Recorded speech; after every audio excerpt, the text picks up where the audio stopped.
Lods, magandang araw po sa inyo lahat. At for today's video po, pag-uusapan po natin ang mga bagay na hindi mo na dapat sinasabi sa babae para hindi masira ang relasyon ninyo.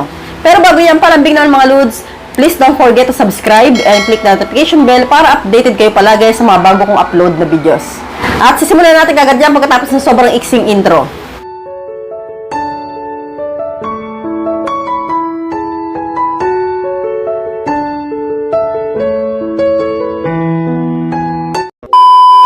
So, alam nyo ba, Lods, na may mga bagay na hindi nyo na dapat kinukwento sa babae o sa jowa ninyo ngayon? Nakakasira po kasi ng relasyon. So, sa mga hindi po kasi nakakaalam or hindi pa nakakabasa ng mga ugali ng babae, karamihan sa babae, tampurot yan. So, ayon na ayaw po namin pinag-uusapan yung mga ganitong bagay. Ano-ano nga ba yun? Number 1, ilan na ang naging jowa mo? So, alam ko, Lods, normal lang kapag may nililigawan kayo or may jowa kayo ngayon na babae, kinukwento ninyo, no? Sa babae na alam mo ako, 10 na yung naging jowa ko. So, yung iba dyan nagtagal, yung iba hindi. So, may mga lalaki na kinukwento pa ito sa mga babae. Akala ninyo, nakakatulong sa relasyon niyo yan, pero nakakasira po yan. Kaya, I suggest na huwag niyo pong ikukwento sa babae yan. Kung ilan yung naging jowa ninyo, kung nagtagal ba yan, maiksi ba yan. So, kung ilan yung niloko mo, yung ilan yung binirake mo, yung mga tipong ganon. Huwag niyo pong sasabihin sa babae yan. Kasi nga, ang mga babae, Lods, tampurot yan. Ang mga babae, pag kinuwentuhan mo yan, hindi na yung mawawala sa isip nila. So, lagi po nilang iisipin yan. Lagi po magpa-flashback sa isipan nila yan.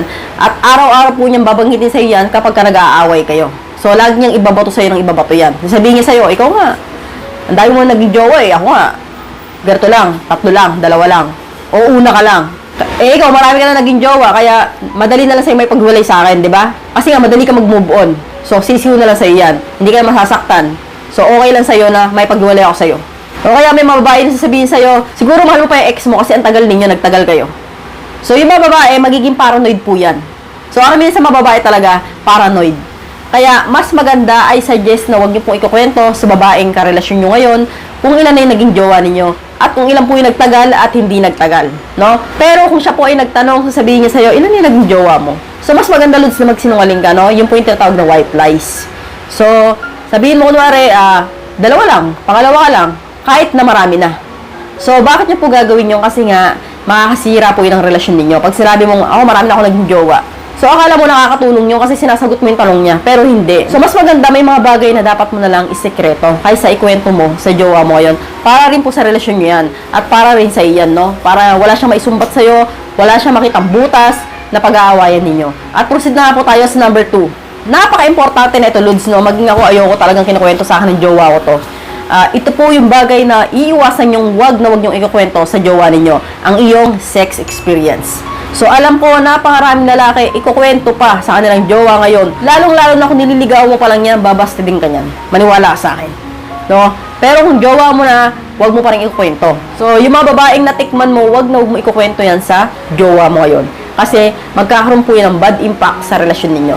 So, alam ko maraming lalaking gumagawa nito na kinukwento. Ako, 3 na yung natira ko eh. 10 na yung naiyot ko. So, may mga ganitong lalaki. Alam ko, no? Kasi, meron din ako na-experience na ganyan na naging boyfriend na kinukwento sa akin yung mga sex experience niya. So, ako naman, si tanga, nakikinig lang ako niyan. Tahimik lang ako, Pero deep inside, nagagalit ako, no? Naiilang ako sa kwento niya. Kasi nga, jowa ko siya, no? Jowa ka niya. Although gusto niya marinig yan, gusto niya malaman, mas pipiliin niyan na wag na lang malaman. Kasi nga, ayaw niya masaktan siya. Ayaw niya ma-disappoint siya sa'yo. So, kapag kinukwento mo kasi sa karelasyon mo ngayon, nadi-disappoint siya sa'yo. Yun po yung totoo. So, kaya mas maganda, wag na wag yung pong ikukwento yan. Hindi naman po yan importante, hindi naman po yan na makakatulong sa relasyon ninyo. Hindi po yan magpapahaba ng relasyon ninyo. Bagkos, sisira pa yan ang relasyon ninyo. So, hindi po masamang magsinungaling, Lods. Lalo-lalo na kung pass mo na yan, no? May mga bagay na dapat mo na lang itago. So, may mga bagay na dapat himay-himayin mo na or wag na wag mo nang babalikan. So, para rin yan sa masayang future yung dalawa. So, ayon na ayon talaga ng mga babae na kinukwento sa amin yung mga sex experience nila, no? Yung mga babae na tikman nila. Ako kunwari, no? Siguro to ganyan, tinira ako sa pet yan, eh. Jowa ko dati, na-experience ko dyan yung ganito. Ang galing mag-ano yan. Ganyan-ganyan. May malalayang ganyan, eh, no? So, maling-mali po yun talaga na ginagawa niyo po yun sa jowa ninyo, no? Ang babae, kapag nalaman yan, magiging paranoid yan, lagi mag-iisip yan, at magugulat ka na lang, nagtatampo sa'yo. Wala ka namang ginawa. Hindi ka na kinakausap, wala ka namang ginawa. Ba't kaya ganito yung mga babae ang hirap ispilingin? Pero di mo alam, meron kang nakwento na hindi niya nagustuhan, hindi niya lang masabi sa'yo, hindi na siya makapagreklamo sa'yo dahil pass mo yun. Na dapat hindi mo na kinuwento. Gets ninyo? Gets mo, Lods? No, sana po, ito po yung bagay na iiwasan ninyong ikwento sa mga karelasyon ninyo. So, hindi po masama magsinungaling, no? Basta po sa ikabubuti ng relasyon ninyo. Kung kayo po ay nagsisinungaling para masira ang relasyon ninyo, yun po yung masama. At proceed na nga po tayo sa number 3. Ayaw rin namin to. Pagpapakilala ng mga ex mo, no? Normal na normal sa atin yan, na kunwari, alam mo ba si ano, yung ganito ganyan? Yung tendera dati sa ganito, naging ex ko yun. Alam mo ba yung kapitbahay namin na si ganito, naging ex ko yan. Alam mo ba yung ka-classmate ko na si ganito, ex ko dati yan.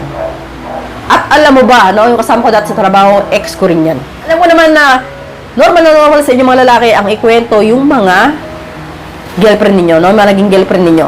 So, siguro parang dating sa inyo, no, nakaka-proud yun. Nakakadagdag pogi points yun. Sa inyo yun, no, nakakadagdag pogi points yun. Pero kapag kinuwento mo yun sa jowa mo, sa nililigawan mo yun, bad shot ka na. Sigurado. So, bakit na naman masama ikwento yung mga naging ex mo? Hindi po masama magkwento ng mga ex mo kung isa o dalawa o onti lang yan, no? Pero kung marami po yan sa katutak, nagkaroon ka ng 20 na relasyon, naiyot mo lahat, no? Huwag na huwag pong ikukwento yan. Pwede ka magpakilala, isa, dalawa. At sasabihin mo, wala na sila dito, malayo na. Katulad nga sinabi ko, Lods, hindi masama magsinungaling. So, pwede ka magkwento, ayan, ex ko dati yung si ganito, no? Pero wala na ngayon niya, may asawa na, malayo na. Pero kung ay kukwento mo ex mo, kasama nyo sa trabaho, kapitbahay nyo lang, kalapit nyo lang, iba po yun, no? Ang babae, hindi yan mapapakali, lalo na kung malalaman niya na ang ex mo, malapit lang sa inyong dalawa. So, iisipin palagi niya na baka mahal mo pa yan, o nakikita pa kayo, no? So, ganun po yung mga mindset ng mga babae. Kaya mas maganda ay suggest na wag nyo na lang itong ikukwento. Pero kung naikwento mo na yan sa jowa mo yon, tapos babawiin mo, ay, hindi pala totoo yung ganito, ay, hindi pala ganyan, nagkamali lang pala ako. So, lalabas kang sinungaling, Lods, no? Kaya mas maganda, wag mo nang bawiin, no? So, panindigan mo na lang yung kinuwento mo.